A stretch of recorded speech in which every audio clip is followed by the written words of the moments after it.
Sinestro. Hal. Tell me what you know about Manhunters.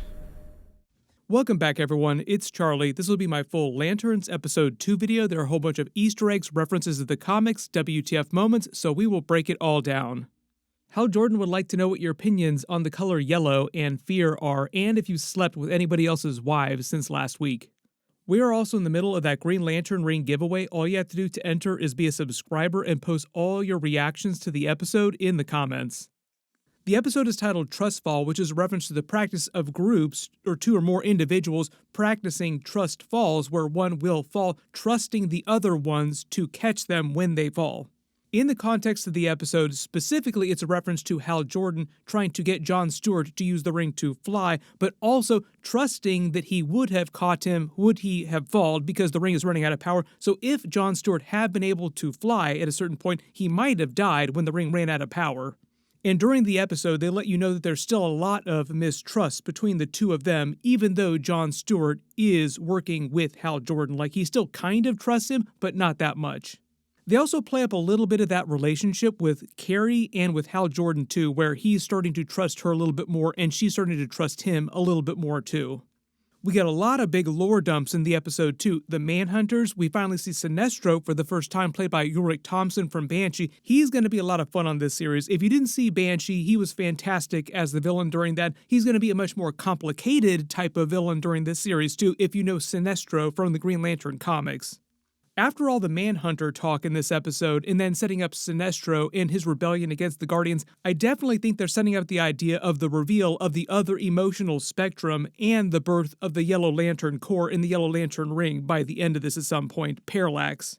If you have not read the Sinestro Corps War from this, they actually get into the idea that that's one of the reasons why Sinestro rebelled against the Guardian Corps in the first place, because he discovered the secret verses in the Green Lantern Oath, the books of Oa, that talked about the other emotional spectrum.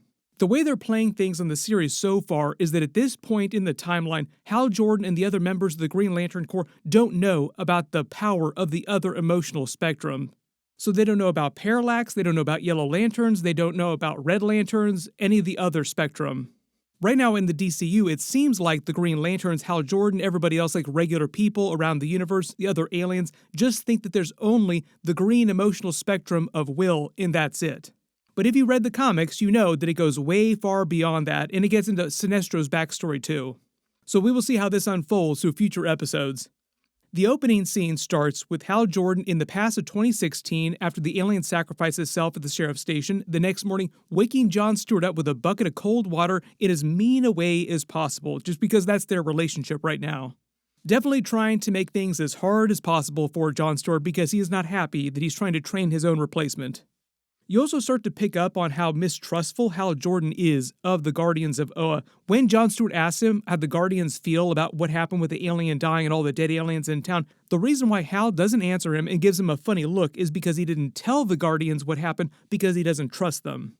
This also plays into the idea of Antan, who's from the group of aliens that the alien who sacrificed himself in episode 1 and the dead ones that were killed by Macon's group were all part of, who were refugees from the intergalactic war that were killed by the Manhunter.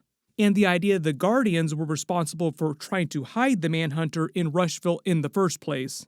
So everything so far is just pointing towards the Guardians being behind everything that's happening right now, and Hal Jordan is right to be mistrustful of them, so that's why he doesn't want John Stewart running to them, telling them everything that's happening. Jesus Christ almighty. Unclench. So this is why Hal tells John to chill out big time, like just unclench for a minute while we figure out what's going on. It's all this larger mystery that's going on behind these aliens, Antan's group, and what's happening with the Manhunters. One of the weirder things, though, is that by the end of the episode, Hal Jordan also doesn't know that much about the Manhunters either, and has to go get help from Sinestro, who knew way more about them, and that has to do with his rebellion in the first place. So I think one of the bigger things we learn in this episode is that at this point in the DCU timeline, there's a lot of things that the Guardians have been able to keep secret from Hal Jordan and all the other beings in the universe for the most part, almost all the beings. Because there are a couple that are around that still know about the Manhunters. They have their funny moment where Hal says that he's finally going to start training him and gives him his ring, telling him to try and fly, which is meant to pay off the joke from episode 1 when he made him take the slow traditional route flying to Rushville on an airplane when he flew with the ring because he didn't know how to fly yet, and also Hal didn't take time to bubble John Stewart and carry him during the flight, which he could also do, but also he didn't do that because the ring was low on charge and he didn't stop to get his battery before he came to Rushville. So it wasn't like Hal Jordan was trying to be a total butthole by not flying him to Rushville himself. It was that the ring was so low on charge at the time. When John tries to fly, he winds up creating a bird construct instead, I think because when he was thinking about flying, he was thinking of birds, so that's what actually was made by the construct, an actual bird itself. And even though Hal is kind of pissed, like, what? How come you can't fly? I thought it was so simple. He's also extremely impressed that his construct is a living bird and it's way more detailed than his own constructs, and his willpower is so strong, John's willpower is so strong, that he's able to keep it alive for the entire episode, even without the ring on the other side of the country. This is why they have those lines from Antan later in the episode saying this is one of the most impressive things that he's ever seen. Like, what, you're doing this without a ring? This is crazy. You're a genius. You're like a Green Lantern savant. So they're showing how John Stewart will be very powerful with his ring, but his mind works so differently, it's all about the details function in a way that Hal is not with his constructs because he's an architect, so the things that he does with his ring will be very different from what Hal Jordan does with his ring. There are a lot of different practical tutorials we get in this episode, like explainers for how the ring works, how the battery works, and how a lot of other things in the universe work. So the ring announces it's low on charge. I'm not sure who's voicing the ring. I didn't see the name in the credits. It's not Hal's voice. It sounds kind of like Alan Tudyk, but you can let me know if you think you know who that is. Hal then teaches John a very important lesson. This is actually a pretty big deal they'll probably use in a later episode. There's a special one-time trick that all Green Lanterns or all Lantern Corps can use. Hitting the ring flush on something like when you get your drink stuck in a vending machine to unshake it, it'll give you an additional couple % charge. But it only works once, and the idea is that when they're in a fight, it's like a one-time game winner if their lives are on the line, and they have like the chance to make a one critical hit, whichever villain they're fighting, so they can get the edge with a little extra juice for long enough to get one last big attack in with the ring before it totally loses its charge. 100%, I definitely think that John Stewart is going to wind up using this trick in a later episode. Like, his ring will be so low on charge, but it'll wind up punching somebody else in the face to like give his ring an extra tiny little charge that will help him win some other bigger fight. This is also to let you know that Hal lied to the alien last week that he did not bring his battery with him to recharge the ring, otherwise he would have done it a long time ago. Setting up the next bit, sending John Stewart on a fetch quest to go back to Coast City and pick up his lantern battery so that he can recharge the ring in full. Also giving us a whole bunch of Easter eggs for Hal Jordan's backstory too in the DCU. He makes another joke about putting him back on a plane, but he's paying for the ticket himself this time, which is uncharacteristically nice of him. Also find out that he has something against middle seats on airplanes. He's a test pilot who doesn't like the middle seat on airplanes. Seats in the middle, too. Nobody wants those. And they also make the joke about John Stewart potentially almost dying if he had been able to fly because the ring was so low on charge. It meant that Hal Jordan wasn't really thinking about that, but also probably didn't think that John Stewart was going to be able to fly, so that's why he wasn't worried about him potentially dying if he were up like mid-air and the ring ran out of charge. Bringing it back around to the title of the episode, Trust Fall. Currently their level of trust is very low. But Hal Jordan really needs that lantern battery to continue doing what he is doing here in Rushville, and he can't leave the town because they just learned about an even bigger alien conspiracy involving the Manhunters eventually. We find out the reason that Hal Jordan keeps the key to his place on a rock outside the front door is the reason why he's trusting is because no criminal would dare to try and rob him unless they had a death wish, and because he literally has nothing to steal inside the house. It's just an empty house with like a couple chairs and a bed, and that's it. He sets up the bit with his living plant that's named Earl, his sentient plant. They never tell us what species it's from. There are several different sentient plants that actually serve the Green Lantern Corps, but it just sounds like he picked this one up on one of his missions off-world somewhere. Chekhov's carnivorous alien plant, I 100% also think they're going to use this for some future payoff bit in a future episode where it eats a person. John's other mission that he gives him is to keep his bird construct alive until he returns. Hal saying that once you lose concentration on it enough, it dissipates, and it's a good lesson. Do not fail. So I also think that they'll pay this off in some other future episode too, where John creates some construct that he keeps alive for multiple episodes, like for a much longer period. There aren't any changes to the opening titles. There's just very simple opening titles here. But like I said in the previous video, it starts with a yellow color radiating out of Hal Jordan's ring, which I think is setting up the idea of the parallax twist, the yellow lantern core, and all the Sinestro backstory stuff leading it to the end of the season. Anytime you see yellow next to Hal Jordan or yellow next to Green Lantern related stuff, it's just parallax coded. He then goes back to the football field to start investigating more. Notice the banner behind him. The school colors are green and yellow. Anytime you see yellow, like I said on the series, it feels like a Yellow Lantern fear reference. He then clocks the special alien detectors in the metal detector. They're not metal detectors, they're alien detectors, where they use for a couple comedic bits with him trying to test them out. Then uses the last little bit of his Green Lantern ring charge to find all the cars at the town hall for the meeting. What a way to use your last remaining charge. They're also careful to show you that the metal detectors here are regular metal detectors, unlike the ones at the field. They have another comedic bit here where they basically turn him into the Norman Rockwell meme, like, guy has an opinion that everybody else doesn't think is very popular. The entire town deciding what they're going to do about the tragedy that recently happened, like, should we have the football game on Friday, should we not have it? And most of the town seems like they still want to have it and just continue with life as normal, and Sheriff Carey is also trying to keep things as normal as possible in town. Billy Macon then says that they got the judge to drop the charges on Hal. It's free of charge because William Macon, his father, now sounds like he really wants Hal to leave town. Mostly because he doesn't want Hal finding out about everything that he's doing on his property and who this mysterious alien benefactor is giving him all the advanced alien technology. More on that in a second because I definitely think it's related to what's happening with the other alien group that Antan is from and what the Guardians are doing with the Manhunter. Hal Jordan mentioning how the alien refugee that sacrificed himself is going on about vengeance is talking about how his people were killed in the intergalactic war because of what the Manhunter did. It's the same group that Antan's people came from that captured Jon Stewart later in the episode.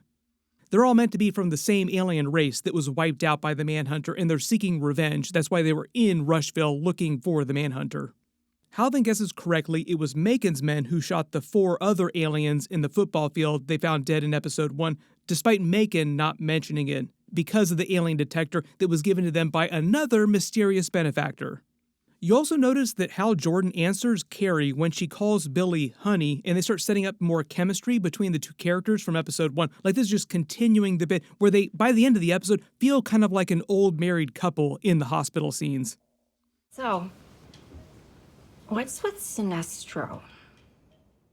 When Jon Stewart calls him, we get a little bit more backstory on Hal Jordan inside the DCU. They use it mostly for jokes, but a little bit of lore explaining on what's happened with him over the history of his career as Green Lantern in the DCU.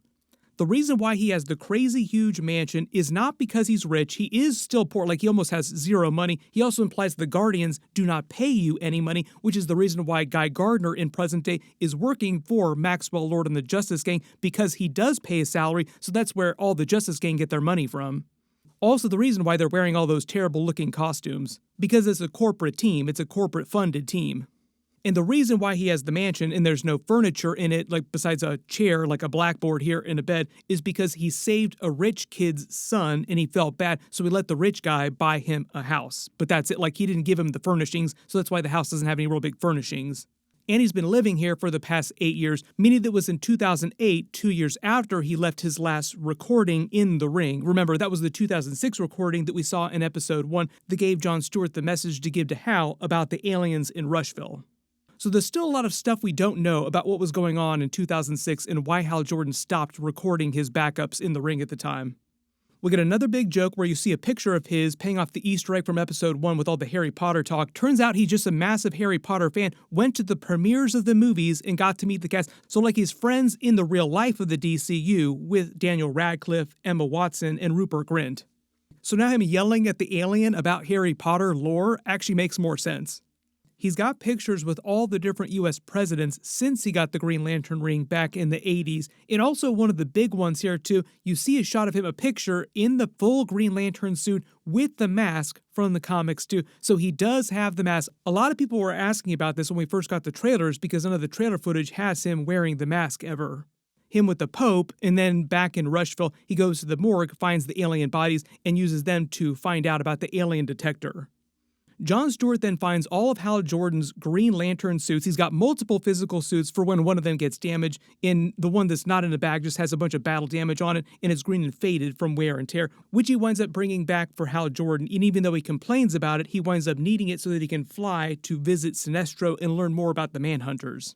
So even though Hal Jordan is complaining all the time, 24/7, about John Stewart, he's actually very appreciative of some of the things that he's doing. Like, oh, that was very considerate that you brought my suit because I now need it to fly through space. Technically, the power of the ring should be enough for that. He shouldn't need the suit to actually fly through deep space. But I think the idea is that he's just flying into the situation, so he wants the security that the armor brings, like the added padding, the security that it brings. Maybe he was also trying to intimidate Sinestro a little bit, although it did not look like Sinestro was very intimidated by the sight of him. John then sees what he looked like in the Green Lantern suit, and Hal makes a joke about not being able to go to the bathroom in the suit, which is a meta joke about the actors in real life not being able to pee in their super suits, like the physical suits that they wear when they're filming. Christian Bale made a big deal about this when he said he met Ben Affleck after he'd been cast by Zack Snyder to be his Batman in Batman v Superman in the Justice League. That was his one note he gave to Ben Affleck: just make sure they build you a Batman suit that it's easy for you to go to the bathroom while you're wearing. Because historically, like the Marvel movies and all the DC movies going way, way back in the day, it used to take actors up to like an hour to get out of the suit just so they could go to the bathroom. So it would take forever on set. So a lot of times actors would just go without drinking anything for long periods, which is actually kind of bad. Like you do want to drink water every once in a while during the course of a day so they wouldn't have to go to the bathroom. Tom Holland also made a big deal about this with the brand new Spider-Man suit in Spider-Man Brand New Day. That suit, he said, is way more comfortable and it's way easier for him to walk around in all day and go to the bathroom in than his previous MCU Spider-Man suits. What if we made a suit that was an homage to Tobey's and Andrew's designs, because now my Peter Parker had met those guys? When it actually comes to John Stewart's Green Lantern suit, I think we're going to see that somewhere around the middle of the season, and it's going to look different from Hal Jordan's suits. Like, it won't look like one of these suits. He then finds Hal Jordan's vault that holds the Lantern battery for security. It's a pocket dimension and it's voice activated. The key access phrase is, Mogo doesn't socialize. So I love the idea that at some point across his history as a Green Lantern, like in the 80s when he was first a Green Lantern, he tried to socialize with Mogo, the living sentient planet who became a Green Lantern. So Mogo is now canon to the DCU, which feels like a very James Gunn thing to do, like as weird as possible, boom, canonize it. One of Mogo's other tasks is also helping to guide Green Lantern rings to new hosts when the old ones die, so we'll see if they pay that off later this season too, like if John Stewart winds up meeting Mogo. But I do think we'll see a bunch of other Green Lanterns from other planets later this season, in addition to Guy Gardner from the future, closer to present day. And it feels like John Stewart's bird construct also helps him find the battery here. So like, even though they played the joke of the bird still being alive throughout the episode, like, is it still alive? Did you hurt my bird? Is the bird still around? The bird actually does try to help him actively through each of the different things he encounters in the episode. And we got our first look at the DCU Lantern battery that all members of the Green Lantern Corps get. They contain a portion of the power from the main power battery on Oa, which we will also probably see at some point later this season too, like the actual main battery itself.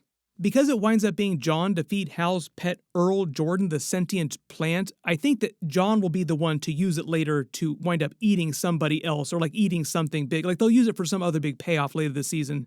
On his way out, John gets captured by Antan's group. Like I said, it's the same group as the aliens who were killed by Macon's men and the one who sacrificed himself at the end of episode 1, all looking for the Manhunter to try and get revenge for killing off their entire race.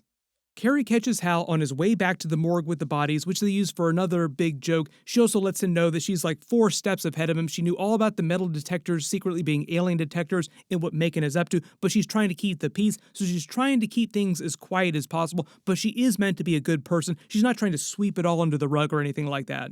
Playing into the theme of the episode, Trust Fall, the idea that they're trying to trust each other, like she started to trust him a little bit more and he started to trust her a little bit more too. They have another joke when he gets real excited hearing that her marriage isn't going that well. Like I said, he's interested in her. They feel kind of like an old married couple at the hospital later in the episode too. She also jokes it's totally normal for people in the DCU Earth to be obsessed with aliens, because if it wasn't clear in episode 1, people on Earth, like regular people, have known aliens exist for a long time in the DCU. It's not a big secret. So this is why when Superman reveals himself as Superman closer to present day, people aren't like completely blown away, only that he's super powerful, but not that he's an alien. Like, oh yeah, we knew about aliens, they exist, there's another one living amongst us who's trying to help us. But this time, when they go to talk to Macon, he wants nothing to do with Hal Jordan and tries to get rid of him as quickly as possible with a gun. All because Hal Jordan clocks that the advanced alien detectors are crazy advanced technology that Macon wouldn't normally have access to. He'd have to have a mysterious benefactor who was an alien themselves. And he's probably hiding a whole bunch more advanced alien technology on the planet. So who is that mysterious benefactor? Is it the Manhunter himself? Is it the Guardians? Or is it another alien race? He makes another big movie reference to Kaiser Soze, which is a reference to The Usual Suspects. He was the main villain who orchestrated everything in the movie, pretending to be the meek verbal Kint hiding in plain sight. So Hal is accusing Macon of just pretending like his boss is real, but really it's just him doing everything. But I think they're setting up the idea that he is playing somebody from the comics and just using a false name. Like, people have been thinking that maybe he's playing Black Hand because he's William Macon on the show, but he might be playing William Hand. But I'm starting to think, based on what Antan was telling Jon Stewart about the Manhunters having alien technology and seeding it on different planets without people knowing about it, is that maybe the Manhunter is supplying all the advanced alien technology to Macon's group, and is just using them to get rid of any other aliens that show up in town trying to kill it. So early theory, just based on the events of this episode, is that the mysterious benefactor might be the Manhunter, or Macon himself might be the Manhunter pretending to be human. Is he even real, or is this some Kaiser Sose situation? Oh, I assure you he's very real. Because later in the episode, Antan tells Jon Stewart that the Manhunter taking human form can be killed just like a human, has regular human weaknesses, so biologically they read as human, meaning that it could also father, eventually, a grandchild that Billy Macon's son is. So technically it would make sense how the grandson could exist. They just really want you to wonder who William Macon actually is and who this mysterious benefactor is, if they're not the same person, or maybe they are the same person. Jon Stewart then gets interrogated by Antan and gives him a deep explainer on the Manhunters and Green Lantern comic book lore. He knows all about the Green Lantern core powers and abilities, and is surprised how Jon Stewart's able to maintain his construct without the ring nearby, which is extremely hard to do, and he's trying to recruit Jon Stewart to their cause because they ultimately want to get revenge for the destruction of their race. Jon Stewart doesn't know anything about the Manhunters because the Guardians and Hal haven't told him anything about them or the history of the Green Lantern Corps in general, because there are a lot of secrets that the Green Lantern Corps keeps that Sinestro eventually winds up learning about in the comics, which lead to his rebellion eventually, which I think they're adapting for the TV show. But also at this point, Hal Jordan himself also doesn't know that much about the Manhunters because the Guardians kept that secret from him too. We also find out from his explainer that Antan does not know that the Manhunters were created by the Guardians of Oa. He just says in the ancient history of the universe was in chaos, then the Manhunters showed up out of nowhere. They didn't know where they came from, but in the comics, the Guardians of Oa created the Manhunters. They were meant to be the first attempt of the Guardians of Oa to create an interstellar police force that will combat evil all over the galaxy, the Guardians feeling like they would be the most efficient way to police the universe to bring peace and balance to the universe, because as inorganic beings, as machines, they were not susceptible to the emotional spectrum. However, the Manhunters became obsessed with the act of hunting criminals, and their code, "No man escapes the Manhunters," became more important to them than seeing justice done, and they eventually felt like the only way to truly pacify the universe was to eradicate the source of crime, to kill all living beings, which eventually led to the massacre of entire races across the universe, entire sectors of space, including Sector 666, which is where Atrocitus, the leader of the Red Lanterns, came from. He eventually creates the 5 inversions, and they dedicate themselves to destroying the Guardians and finding out where the Manhunters came from and eradicating that source. So it all leads to this intergalactic conflict where everybody has this beef against the Guardians for what the Manhunters did. Later we find out the reason why the Manhunters started doing this, killing innocent races before they could commit crimes Minority Report style, was because somebody, another one of the Guardians, a rogue Guardian, reprogrammed them to prove that they were a bad idea, that the Guardians should not have used them in the first place. The Guardians themselves then eventually put down the Manhunters, tried to get rid of them and hide all knowledge of their existence, and then replace them with the Green Lantern Corps that you know, with living beings. So based on the fact that a lot of the main characters don't know that much about Manhunters, they're making it seem like the Guardians have been trying to keep the secret of their failure with the Manhunters and what they did for a long, long time now. What do you know about Manhunters? Where'd you hear that word? Antan then tells John Stewart that the Guardians sent a Green Lantern to capture the Manhunter, and despite assuring them they destroyed, that didn't happen, and the Guardians swept what happened under the rug. So the way that Hal Jordan talks later in the episode, he thinks that that Guardian was Abin Sur, so the Guardians actually tasked him with bringing him to Rushville to hide the Manhunter. And at least Hal believes that the Manhunter was who killed Abin Sur, which is how he initially got the ring in 1986.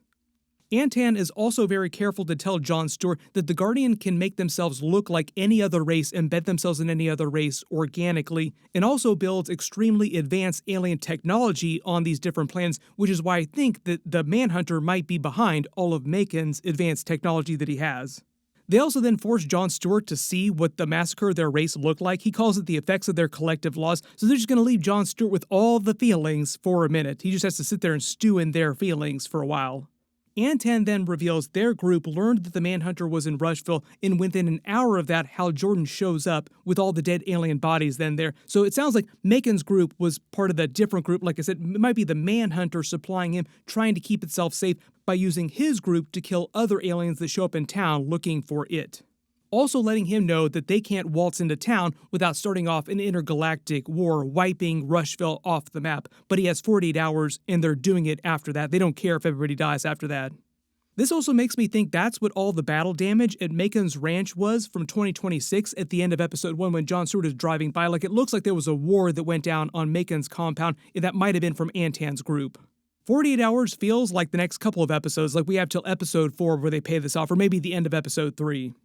Carrie then takes Hal to the hospital after Macon's men shoot him. They have a very husband and wife vibe, like a little bit of bickering, but like a loving kind of bickering going on between the two of them. She then drops a Sinestro-sized bomb on him, like, tell me all about Sinestro. Who's this Sinestro person that you keep talking about in your sleep? Which he absolutely refuses to talk about because it's so traumatic for him. He makes this big deal about not being authorized to talk about Sinestro, but the reality is that it's too painful for him to talk about, so he doesn't want to talk about it. We get another funny moment where the internet solves a lot of problems, and we find out that just like the regular human internet on Earth has all these details about Sinestro. It's like common knowledge that any regular human could look up. Carrie is basically reading Wikipedia on Sinestro here inside the DCU. The common knowledge is that Sinestro was a Lantern, attempted a coup, killed one of the Guardians, like the Guardians of Oa, the really powerful ones, and Hal Jordan apprehended him, and that's meant to be where the wiki stops. Like, you don't know why Sinestro rebelled, but I think it has to do with what happened with the Manhunters and the secret part of the prophecy that the Guardians of Oa were hiding that talks about the other Lantern spectrum. All the pretty different colors of the different emotional spectrum. When he mentions Tom Osborne, that's the famous Nebraska football coach that they used in episode 1 when they were trying to trick the alien. Carrie explains she wants to help Hal Jordan uncover this larger mystery, talk some sense into him though so that they can work together, but she wants to keep things a little more chill and a little more on the DL because of what Macon is doing in the town. On their way out of the hospital, there's a lot of interesting things. There are like 3 or 4 different moments and looks that they share with each other, like very loaded looks, but also he notices that he's the only person that's visited the hospital recently, and all the equipment looks like it's never been used, so it's almost like the hospital is just a front. So now you wonder who is creating the front of all this stuff around town. Are the people also real too? Are they just a front too? It kind of seems like this whole town of Rushville is just built just to hide the Manhunter. Now you kind of wonder, did the Manhunter engineer all this, or are the Guardians trying to hide the Manhunter here, engineering all this stuff?